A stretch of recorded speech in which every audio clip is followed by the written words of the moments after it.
What is there to talk about? A lot, actually. So much to talk about.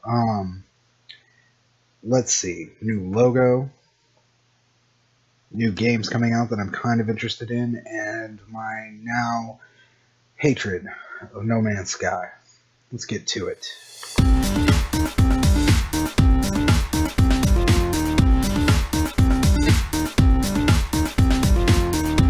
So I have to keep reminding myself that this is going to be kind of a short vlog, but let's go ahead and start with the logo. I know a lot of you aren't really going to know this apart from like a 4-year-old's drawing, but I actually got into the show China Illinois. If you have a weird sense of humor like me, you'll really enjoy it. And this was the art style it was done in. Actually, I feel like it's a pretty good rendition of the art style, and I was pretty proud of it myself. It started as an assignment for class, kind of a logo assignment thing for a visual arts class, but I fell in love with it. Just the simplicity, the goofiness. It's my humor. If you like it, you'll love the channel that's coming. Next, we're going to talk about the future streams. As you heard in the intro, there's a little bit of a controversy with the main squeeze I've been on No Man's Sky, because I decided that I wasn't getting quality video out of the streams that I wanted, because mainly the constant internet activity was messing with my streaming. And then also, as I started to play it more and more on my own, I realized faults with it that I just could not, go over. But we're going to get to that in a second. As for the future of my streaming, there's a couple DLCs that are coming out, plus a couple future games that I'm really interested in, really going to have a fun time with. Hopefully y'all will have a fun time with me. First off, we're going to talk about the DLCs.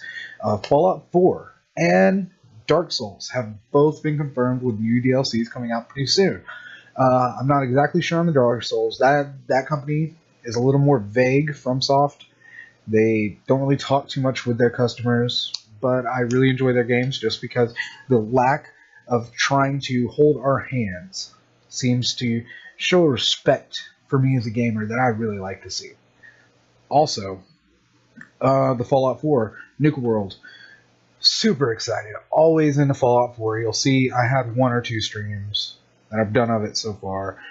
Can't wait to get into the next ending Nuka World. This is the last one for Fallout 4. Very sad, but you know what? New Fallout, hopefully around the corner. Rumors, I'm not going to talk about it at the moment.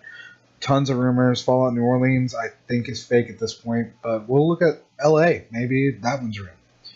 The streaming schedule for this week. I'm going to start doing this. I'm going to do it out to the rest of the week, at least until Friday, which we're not going to be streaming at all that day. But Wednesday morning or afternoon, I'll start at 1 p.m. tomorrow. And Thursday will be at 10 a.m. So those are going to be the streamings for the next 3 or 4 days, and I'll have a list of the next couple days up after that. Maybe in another vlog type video like this. I'm also going to be sharing a lot more in the next coming days. Foreboding Death is actually a friend of mine in real life. He's trying to start streaming as well. We're going to be doing this whole community thing together. Big Beards Gaming, let's go. We're going to get it, even though he's shaved, little wussy. Doesn't have the fur of a man. But we're going to be doing a smoke sesh. Everybody kind of knows what that means, I hope. If not, it's going to be a session where nothing's on tape, because I'm not going to mention where I live. But we're going to be doing it to Call of Duty Black Ops 3. We're going to be hitting the ground running. We're going to be racking up the KDs. Hopefully more Ks than Ds. But I don't like Ds. I never liked the D. But with some good smothered smoke, have a good old time. Now I'm going to get to the meat of this whole conversation. The thing that you've probably wanted to hear about since the beginning. I've already illuminated to it a little. My hate for No Man's Sky. I'm not coming at this from a person that wanted to tear it apart. I'm coming at this from the position of a person who wanted to hold it together. I really wanted this to be the game it was supposed to be. But let's break it down into reasons why I think this game is not worth buying. Not in the current position it's in. And I'll get to why I said position and not state in a moment. Bugs everywhere. Yeah, that game has crashed on me more times in Warp than I can count. Opening night, I warped 5 times, every time to the same star system, and every time to another star system, and just kept crashing. That's not a playable game. It's a broken game. The patch they put out later helped it a lot, but it's still just. And then the repetitiveness. It's constantly the same thing. You're on a planet, you mine the resources, you get what you need to go to the next place, and then you leave. Now, don't get me wrong, I love inventory management games, or, involvement in a game. I love resource management, but there has to be some kind of reason to do this, and to go forward just doesn't feel like that reason. And the vague, overarching story of the Atlas is not enough to give me a reason. I don't care. I've found planets where I can just survive and I could build something. And at this point, that's kind of what I'm wanting. Everyone's saying it's so close to Minecraft. Well, I really wish it was closer at this point. The overhype just made it seem like so much more. And that's another one of the things. Repetitiveness and overhype. I kind of fell into this train. I fell into it, guys. I fell into it, and it was my fault. But, I mean, with the promises that Sean Murray and everyone was making, they fell into it in such a way where they were trying to be vague, but they were trying to illuminate to what it was. But what they did illuminate to, they illuminated too much towards, to make us think so much more of a grand scheme. This kind of feeds into the repetitiveness, is there's a lack of content.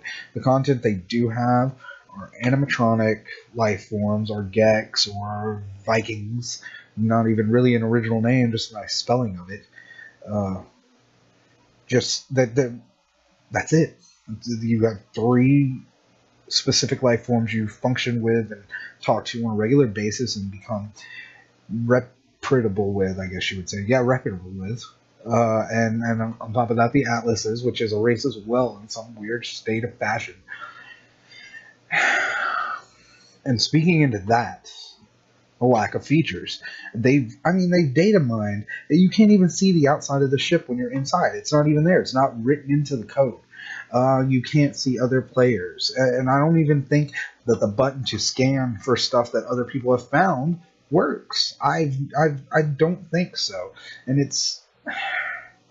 The main point is that this was a $25 to $35 game. I'd say go buy it right now.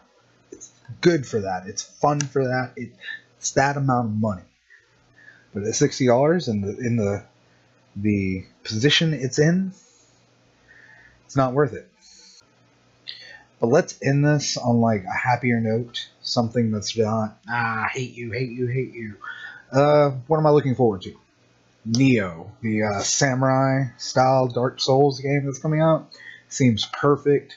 Even people that I've heard hate Dark Souls, like Angry Joe or some other commentators, seem to really be excited about this, as well as I did the second I saw a samurai game and a trying not to cuss, plausibly amazing one. It's going to be amazing. God, I hate Facebook. You can't even look away while you're making a video. Jeez. Anyways, thanks for tuning in for this. If you even kind of were interested in what I was talking about, like and subscribe. The more I get, the better it's going to get, the better the quality is going to get. I'm getting a camera not too long from now, so this grainy webcam, no more. No more. Are you freaking serious? I mean, why would you make that noise? Now they're all gonna look at you strange. It's okay though. It's okay. I think the point was made that we're in this for the games. The games. That's it. Nothing else.